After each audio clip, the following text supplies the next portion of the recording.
Guys, এই যে আমি তরকারিটাকে এইভাবে কষাই, কষাইতে কষাইতে কষাইতে কষাইতে যখন নাকি এরকম হয়ে যায় তখন আমি পানিটা দিয়ে দিই।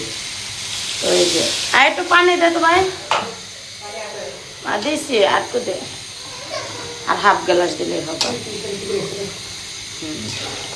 হ্যাঁ দিতেছি শোনা, তোমাকে ভাত খাওয়া মজতে। হ্যাঁ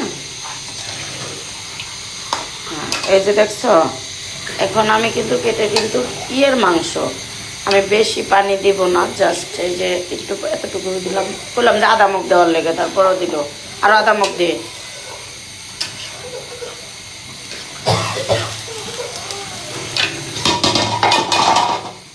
এই যে দেখো, এখন এটাকে বলক উঠলে এটা কিন্তু অনেক সুন্দর হয়ে যাবে, আমি তোমাদেরকে পরে দেখাবো।